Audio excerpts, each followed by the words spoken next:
Welcome to Part 2 of the Collage animation series. If you haven't seen Part 1 yet, you'll find the link in the description. Let's dive into it.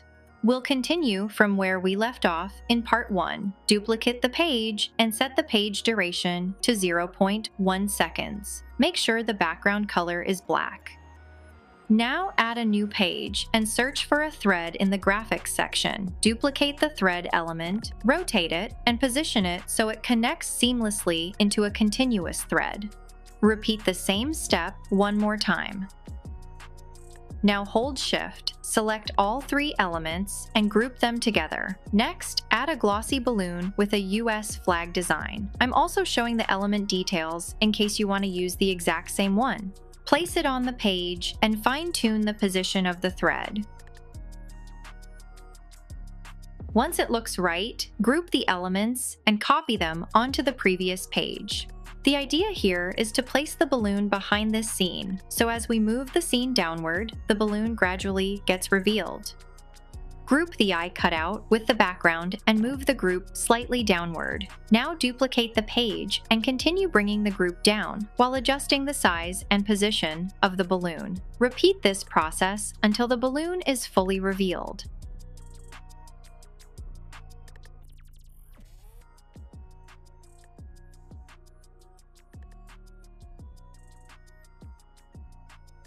Now we'll slowly move the balloon out of the frame to lead the viewer's eye along the thread. Keep duplicating the page and adjusting the balloon's position, and make sure the page duration stays at 0.1 seconds. Next, bring in a Statue of Liberty cutout and connect it to the end of the thread. Fine-tune its position with the thread, then keep duplicating the pages and moving it upward. The idea is to make it feel like the thread is pulling the cutout upward, gradually revealing it.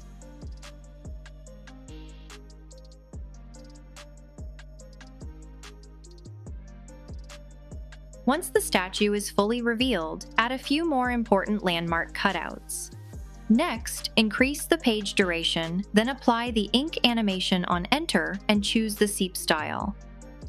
Bring in the next landmark cutout, move to the Layers panel and send it backward. Then apply the sketch animation on Enter with the swipe style. Adjust the element duration so it appears at the right moment. Add one more landmark, adjust its size and position, and apply the spray paint animation on Enter in messy style. Then adjust the page duration and element timing for smooth playback and send it backward from the position panel. Let's review what we have so far.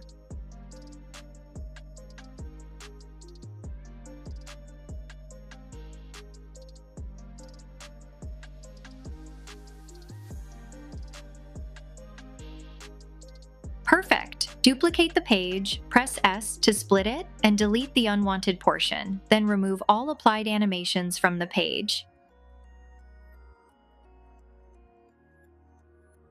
Search for the graphic as shown. Then go to Edit and apply the scrapbook style. Scale it down to the smallest size and position it in the top right corner so only a small portion is visible. Next, duplicate the page and slowly move the element onto the page while resizing and repositioning it. Keep repeating this process until it completely covers the page.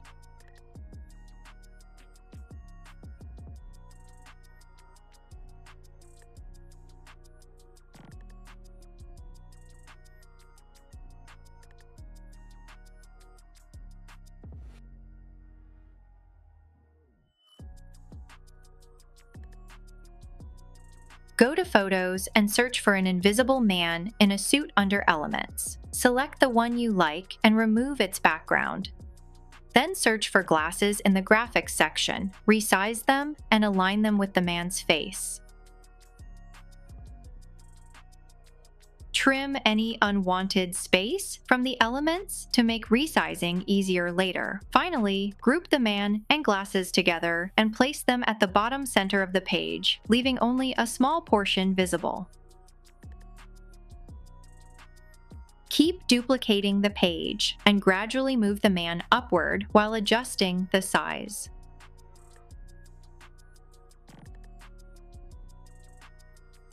Once he is fully within the frame, start increasing the size to create a close-up view. Continue this process until you get closer to the glasses.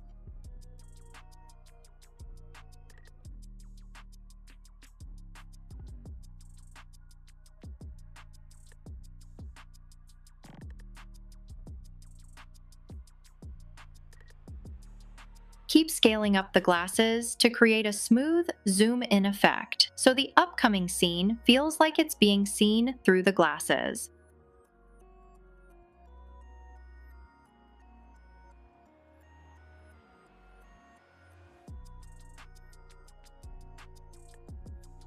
Search for an American flag in the graphics section and select the one you prefer. Resize it to fit the page, then apply the sketch animation on Enter using the fill style. Now duplicate the page and set the page duration to 0.2 seconds. Go to Photos and search for a dollar bill. Then apply the scrapbook style from the Edit menu. Also, apply the Nostalg filter and remove the animation from the flag. Search for a paper tear under Graphics. Before placing it on the page, duplicate the dollar bill and split it into 2 halves. Then select the paper tear element of your choice.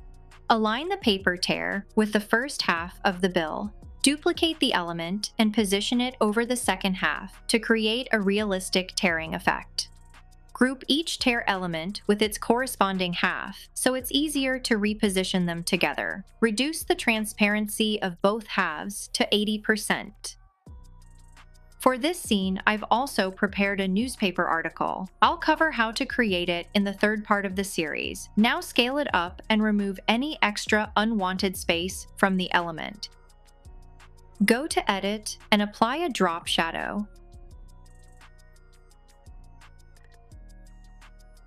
Then rotate the element and place it in the bottom left corner. Next, duplicate the page and keep moving the article upward, while progressively increasing the gap between the 2 halves of the dollar bill.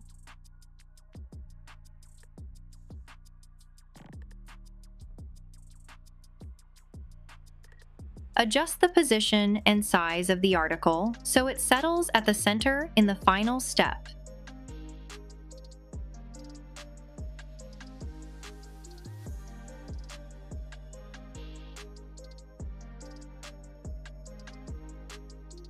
Then duplicate the page and zoom into the upper half of the newspaper article.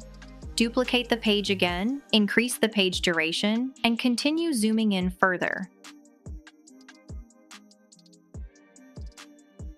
Duplicate the page and this time highlight a few lines.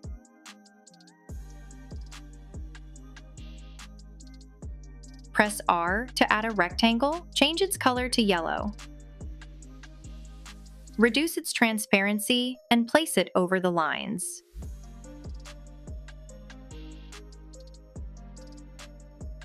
Adjust the transparency as needed. Apply wipe animation on Enter at a reduced speed. Then duplicate the page and adjust the position of the article to highlight another section of the text. Reduce the page duration and duplicate the page. Repeat this process one more time.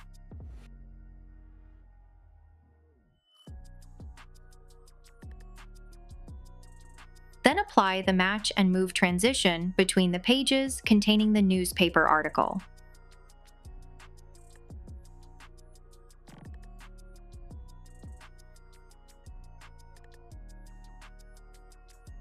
As you can see, the highlight appears before the next page fully settles. To fix this, adjust the element timing so it appears only after the page has fully settled. Repeat the same adjustment for the next 2 pages.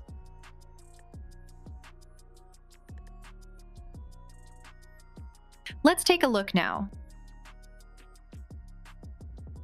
Nice. Adjust the page duration and transition duration as needed.